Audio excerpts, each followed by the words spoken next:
Cash is king. Suivez votre trésorerie au fil des jours.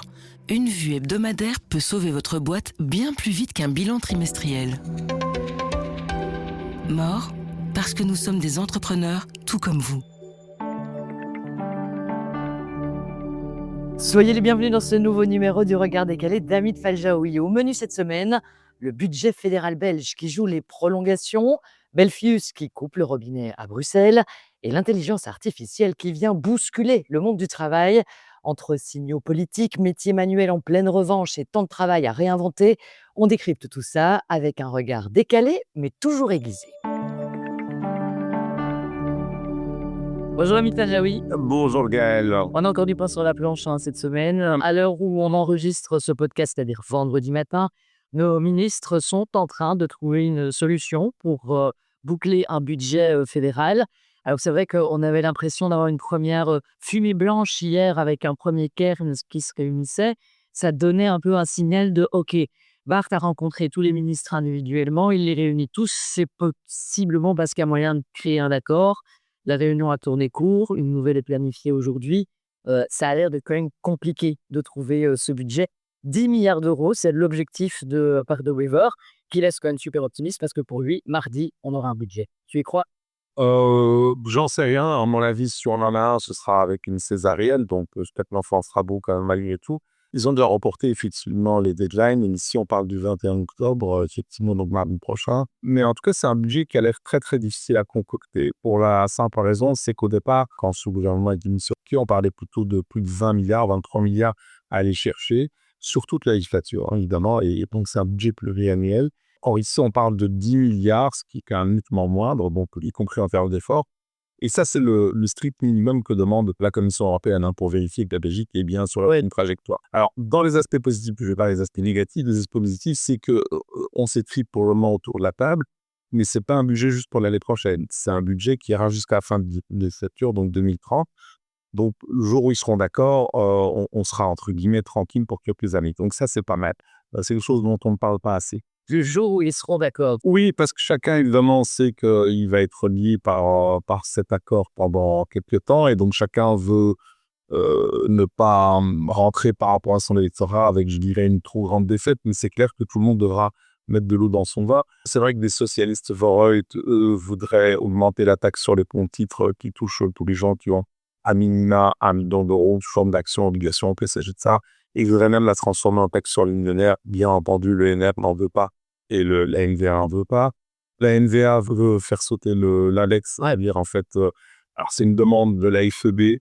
C'est pas nécessairement une demande de certaines organisations patronales comme l'UCM. Par exemple, j'ai entendu son patron qui disait que c'est peut-être pas l'idéal, surtout en cette période de remous sociaux. Par contre, indexer uniquement le net et pas le brut, pourquoi pas? Ça, c'est des choses à discuter. Mais pour le moment, voilà, c'est ce qui est mis sur la table. Le CDNV, lui a dit, bon, voilà, si c'est pour parler du sous d'index, c'est simple, je vais même pas à la table. Autour de la table, ça sert à rien. Par contre, je voudrais qu'on travaille plus sur d'autres aspects, et notamment les abus supposés des sociétés de margin. Donc, ces gens qui Ouais, on te relaisse le passé, ouais. en parlent exactement. Et quant au maire, bon, voilà, il a force de répéter qu'il n'y aura pas d'impôt, il ne veut pas se dédire par rapport à ses électeurs. Et donc, tout le monde fait son tour de chauffe et tout le monde, évidemment, lâchera quelque chose.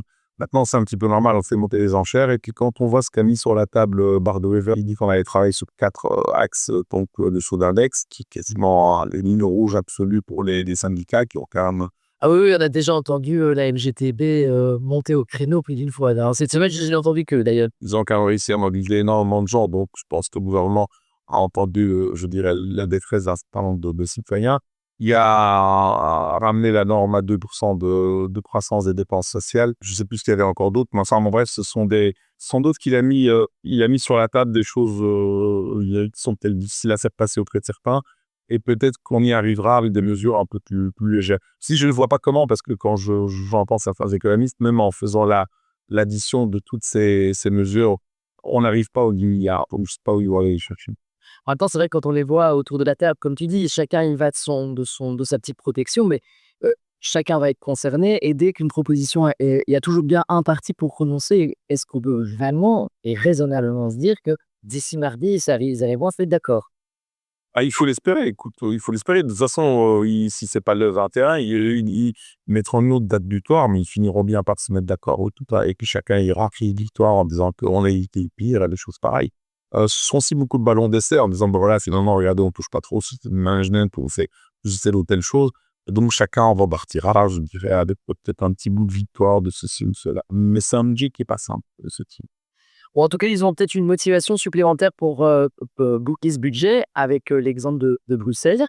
Bruxelles qui n'a toujours pas de gouvernement et Betfius qui a décidé de supprimer sa ligne de crédit de 500 millions. Ce sera à partir du 1er janvier 2026. Il y a 2 points qui me posent question. La première, est-ce que Betfius supprime cette ligne parce qu'il n'y a pas de gouvernement et donc pas la confiance suffisante pour continuer à octroyer ce crédit? Et puis parallèlement à ça, ce crédit il est quand même peu utilisé. Est-ce que du coup, il n'y a pas là derrière aussi un signal que la privatisation de Betfius est en route? Ah oui, tu vas très loin dans ta question. Je ne sais pas sûr qu'on peut aller aussi loin. Bon, après, je suis pas dans ce que les dieux. Effectivement, c'est une ligne de crédit qui a été faite et utilisée, mais elle est symbolique, elle est là. Et c'est surtout quand il y a un déséquilibre momentané entre les dépenses et les recettes, où on peut, grâce à cette ligne de crédit, ne serait-ce que temporairement, si tu veux, payer des gens, des fonctionnaires, des choses pareilles. Et donc, pour le moment, il y a 2 lignes de crédit, une de 500 millions de Belfius jusqu'au 1er janvier et une autre de 500 millions aussi d'ING. Au départ, c'était Belfius qui était une caissier de l'État, enfin de la région, en l'occurrence ici Bruxelles, puisqu'ils avaient une ligne de crédit de 1 milliard, ils l'ont réduite à 500 à un moment donné, et puis en mars dernier, ici en 2025, ils ont même voulu la ramener à 200 millions, puis finalement, ici en tout cas, les pays du Port est convaincu de rester à 500 millions, et là, très clairement, ils veulent pas. Alors, pourquoi est-ce qu'ils le font? Est-ce qu'il n'y a pas de gouvernement? Oui, bien entendu. Le fait qu'il n'y ait pas de gouvernement, c'est déjà un signal négatif à l'encontre de n'importe quel bailleur de fonds. En l'occurrence, c'est une banque en disant il n'y a pas de pilote dans la maison. Donc, on ne va pas prendre des décisions qu'il faut, que ce soit en termes de recettes ou en termes de diminution de dépenses ou de gel de dépenses. Donc, ça, effectivement, ça a joué, certainement. Mais surtout, la banque se rend compte aussi qu'elle est très, très exposée sur une ville, pas que celle-là, d'autres aussi, chroniquement, structurellement déficitaire, que ce soit les communes, que ce soit les intercommunales, ou aussi le secteur hospitalier, puisque beaucoup d'hôpitaux sont sous la tutelle de la ville de Bruxelles ou la région bruxelloise. Donc, ils veulent, bon gestionnaire, limiter, je dirais, leur risque. Alors, est-ce que l'ouverture du capital peut jouer? Je n'en sais rien. Ça pourrait jouer, effectivement, dans le sens où on se dit, si on veut l'ouvrir à des investisseurs, ces investisseurs voudront avoir un certain rendement.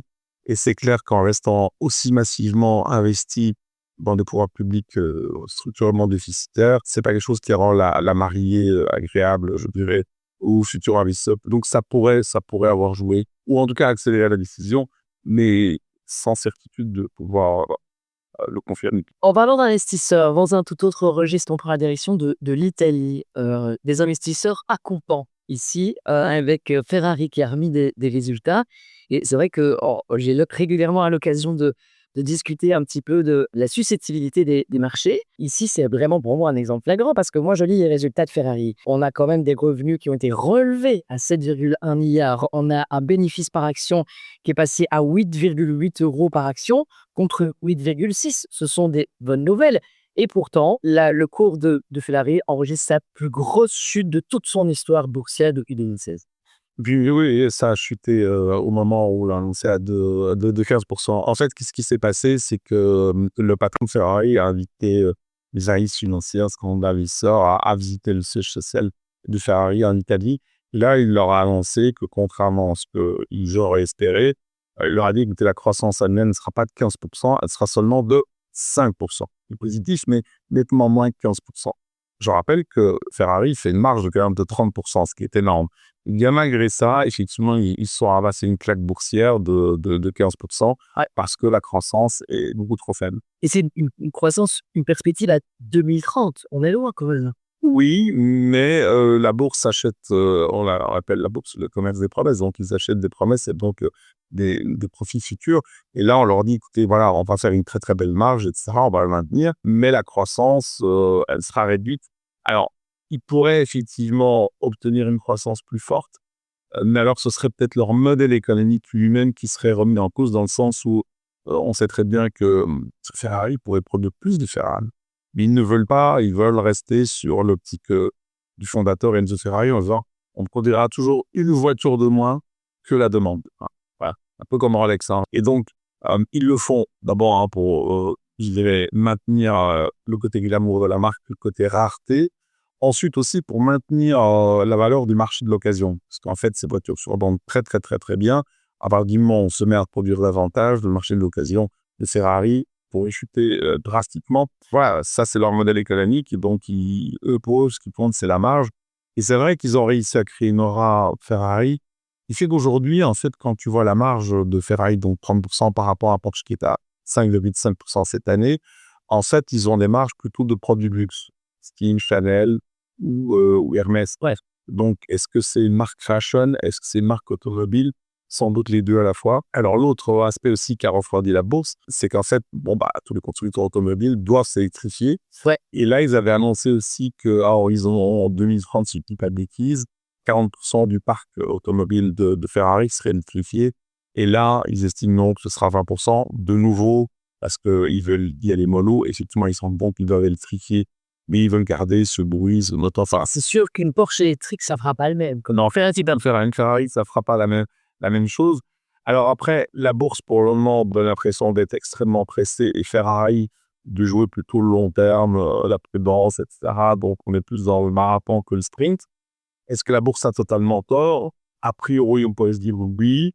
Mais il faut voir, parce que maintenant, Ferrari se base sur ses usagers aujourd'hui. Mais est-ce que la génération qui vient, celle de 2030, sera aussi sensible au bruit que étaient les générations avant? Est-ce qu'il n'y a pas quelque chose à réinventer au niveau du numérique, d'une sonorité électrique à trouver, etc. Ils travaillent là-dessus. Ce sont des vraies questions. Ce sont des vraies questions parce que la bourse n'est pas idiote. Elle se rend compte aussi que les marchés, je dirais, porteurs comme la Chine sont en train de se fermer ou la demande est moindre, etc. Donc, ils attendent aussi de Ferrari de ne pas simplement dire oui, nous, on est dans le long terme. Mais ils disent, voilà, si vous me dites ça, c'est gentil, mais vous allez trouver où votre croissance? La bourse n'est pas non plus totalement une doute. Ça, je vais. Moi, j'ai peut-être une solution pour Ferrari, une solution, je pense que tu as vu passer toi aussi. Je pense qu'on a lu le même article dans CNN Business. On pourrait proposer à Ferrari d'utiliser l'intelligence artificielle pour ses usines de production, histoire de gagner en efficacité, gagner en temps et donc augmenter la marge finalement, puisque cet article de CNN Business expliquait que finalement l'intelligence artificielle n'était pas uniquement une plus-value pour les métiers intellectuels, si je peux dire, mais également pour des métiers manuels.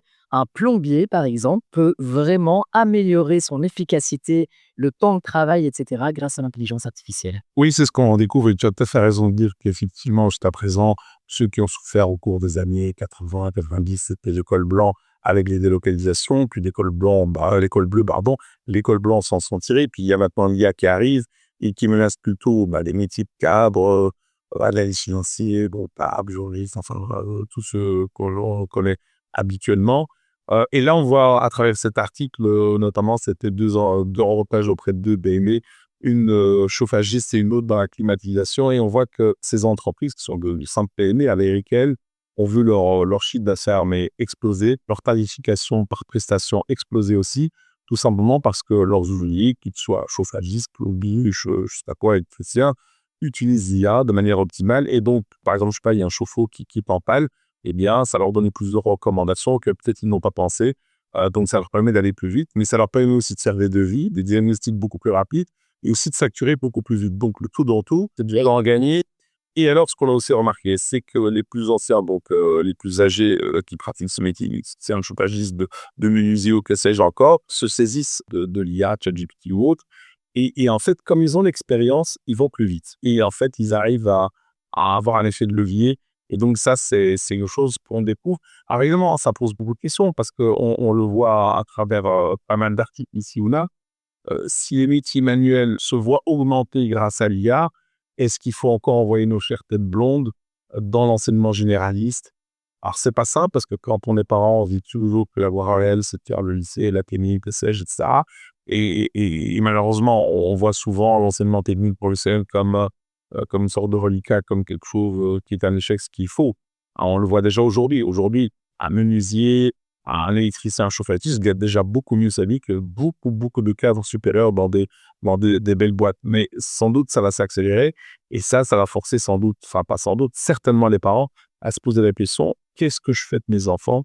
Mais c'est un choix qui est très, très difficile à prendre, parce qu'on a été habitué, je dirais pendant des décennies à envoyer nos enfants dans ce qu'on pourrait appeler la voie royale. Et puis il faut aussi que l'enseignement s'adapte, puisqu'en fait, l'enseignement technique, à l'inverse de l'Allemagne, où l'enseignement en alternance est très, très pratiqué et très valorisé par la société, c'est pas le cas en Belgique ou en France. Et surtout, par exemple, je vois en Belgique, l'enseignement technique n'est pas adapté, je dirais, à ces nouveautés. Et donc, ça pose beaucoup de questions, effectivement. C'est vrai qu'il y a quand même une idéologie, une mentalité qui se dit si un enfant ne fait pas d'études, il ne réussira pas dans la vie. Alors que finalement, est-ce que le mieux n'est pas directement d'aller mettre ses mains dans le cambouis, quel que soit le métier Voilà, et celui qui le dit, alors après, on peut suspecter d'être intéressé, c'est le patron de Vivia, qui est quand même la plus grande boîte cotée en bourse, 300 milliards, et qui disait que les futurs millionnaires, ce seront des gens qui sont plombiers ou électriciens, et pas cadres, pas d'école blanc. Donc, alors évidemment, lui, il a intérêt, parce qu'il demande des PIA, il a intérêt à se des chauffagistes, des électriciens pour les centres d'eau données, etc. Mais c'est une réalité. L'IA fait donc gagner du temps à ces plombiers, fait gagner du temps finalement à beaucoup de travailleurs, quel que soit leur domaine. Et là, je vais rebondir sur l'une de tes chroniques, c'était celle d'hier, je pense, où tu expliquais, tu réagissais à un article que tu avais lu où on se rendait compte qu'après le télétravail qui avait enlevé la localisation, la géolocalisation du travail. Oui, c'est un article sur LinkedIn d'Oussama Abba. On fait ça. Et donc, tu rebondissais sur le fait que cette IA aujourd'hui, eh bien, elle vient perturber le temps de travail et que ça redistribue les cartes concernant, OK, qu'est-ce qu'on paye? On paye un employé 8 heures par jour ou est-ce qu'on paye pour son efficacité et son... Moi, j'ai quand même l'impression que cette expertise, ça fait longtemps qu'elle est valorisée. On n'a pas attendu l'IA pour payer quelqu'un plus cher parce qu'il sait bien travailler. Je ne sais pas si tu avais entendu cette histoire, elle tourne un peu partout, d'une grande entreprise qui a un problème avec une machine et qui fait venir tous ses ingénieurs. Il n'y a personne qui trouve comment régler le problème de la machine et finalement, il paye une fortune, un vieux monsieur qui regarde la machine pendant 10 minutes, qui tape un coup de marteau, qui s'en va et qui facture 100 000 $. L'entreprise dit 100 000 $, pourquoi? Et le monsieur justifie 1 euro pour le coup de marteau et 99 000 $ pour le savoir où il doit donner ce coup de marteau. Oui, en fait, c'est un truc fake, mais qui fait plaisir à entendre. Et on l'a aussi dit pour les coups de pinceau. Je me souviens même Pierre Arditi, à un moment donné, a sorti le même argument pour, je crois, l'ordre des experts comptables en France. Et il disait, ben voilà, j'ai été payé telle somme et j'en dis quoi pour 20 secondes? Non, pas 20 secondes, 40 ans d'expérience, évidemment. Tu vois. D'abord, première chose, parce que j'ai vu des gens réagir sur le film de Justice à Mahamar, qui il y a des problèmes avec la justice en France pour des problèmes avec ses anciens actionnaires.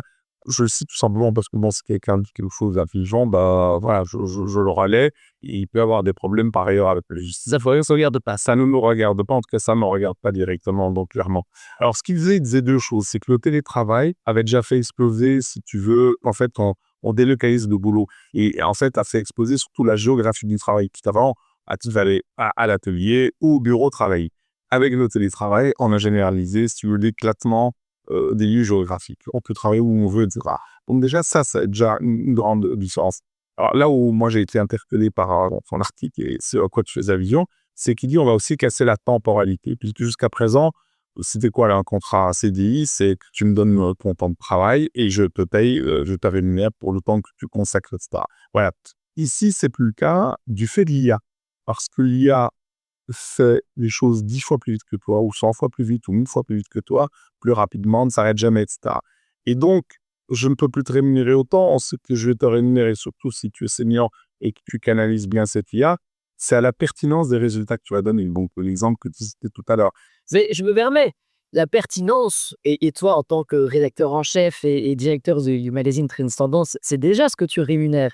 Un journaliste devait être pertinent avant l'IA, et finalement tu ne l'as pas rémunéré parce qu'il était de 9 à 17 derrière son bureau de rédaction, mais parce qu'au final, il te remet un travail terminé pertinent. Oui, sauf que dans le contrat de travail, il n'est pas marqué ça. Dans aucun contrat de travail, il est marqué ça. Dans un contrat de travail, il est marqué c'est 38 heures, 40 heures, je sais pas quoi, X heures, voilà. Et donc, les gens, techniquement, sont payés à l'heure. Bien entendu qu'on attend d'eux qu'ils soient pertinents, bien entendu qu'on attend d'eux qu'ils fassent de bons papiers, ça, on est bien d'accord. Mais techniquement, en réalité, les gens sont payés au nombre d'heures. Même un indépendant, quand tu regardes, finalement, c'est quoi un indépendant? C'est quelqu'un qui facture quoi? Un savoir-faire, peu importe la radiologie, l'expertise, marketing, écrire des articles, etc. Et en fait, c'est très simple. Tu peux à peu près savoir ce qu'il gagne. Tu fais son taux horaire fois le nombre d'heures qu'il consacre. Parce que voilà, il faut X heures pour faire ceci, faire cela. Et bien voilà, tu sais à peu près ce qu'il gagne. Sauf qu'aujourd'hui, l'IA chamboule tout ça. Ce que avant, je sais pas, ça peut être même dans des métiers artistiques ou autres. Voilà. Quand je dis par exemple cinématographie, audiovisuel, Sarah, s'il fallait faire une vidéo avant, il fallait 6 jours. Maintenant, on peut peut-être faire une vidéo, peut-être même mieux en quelques heures ou en quelques minutes, je sais pas quoi. On te rémunère comment? Ce sera la pertinence. Donc oui, il y avait une pertinence, mais ici, elle sera à puissance 1000. Donc, ce sera tout à fait différent. Et donc là, ça pose la question du contrat de durée, du contrat du CDI à durée indéterminée. C'est, voilà, comment est-ce que je vais payer les gens? Parce qu'en fait, est-ce que je vais continuer à être payé comme ça? Alors que maintenant, avec l'IA, ce qui m'intéresse, c'est pas le fait qu'ils fassent leurs 38 heures, c'est qu'ils me résolvent un problème. Voilà. Et ça, c'est nouveau, de cette manière-là. Alors, tu vas me dire, oui, ça existait pour des élites et des choses pareilles. Mais pour le commun des mortels, c'était pas le cas. C'était d'abord accomplir... Allez, tu vois bien, pour rebondir sur ce que tu viens de dire, le nombre de grandes entreprises où les gens passent leur temps en réunion. Oui. Ça va peut-être aussi mettre à mal la réunion aiguë, puisqu'en fait, ce qu'on voudra, c'est, OK, moi, ce qui m'intéresse, c'est juste le résultat final. Vos réunions, ça ne m'intéresse pas. On va faire ça comment? Et donc, c'est aussi une question de mentalité. Les gens ne sont pas habitués à être résultat oriented ou driven, comme on dit. Donc, ça ouvre beaucoup, beaucoup de portes auxquelles on n'a pas pensé aujourd'hui. C'est vrai que sur un contrat de travail CDI, il sera marqué au point horaire, pertinence, ou sera marqué...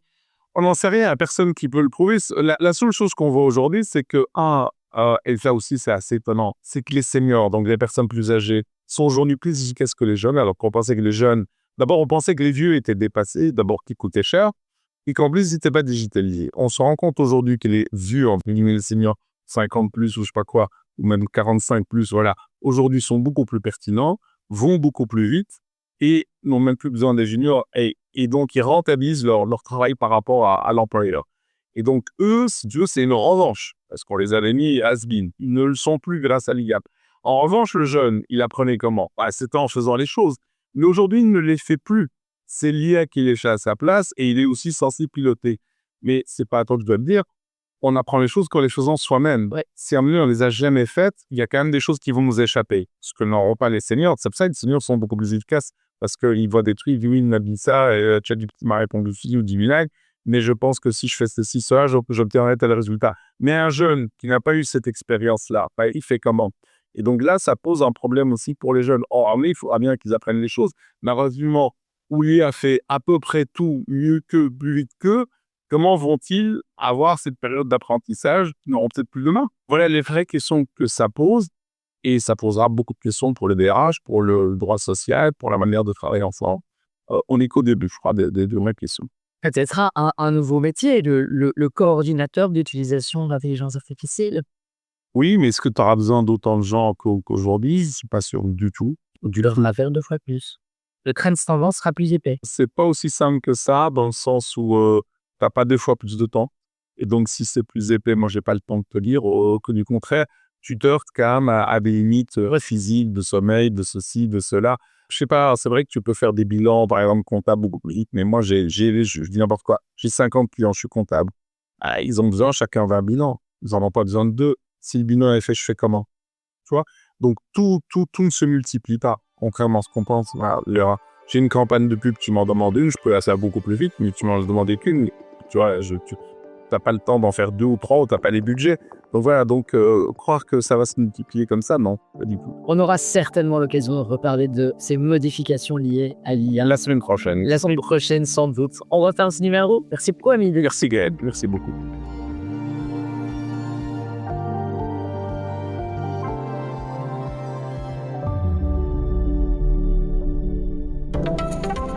Cash is king. Suivez votre trésorerie au fil des jours. Une vue hebdomadaire peut sauver votre boîte bien plus vite qu'un bilan trimestriel. Mort, parce que nous sommes des entrepreneurs tout comme vous.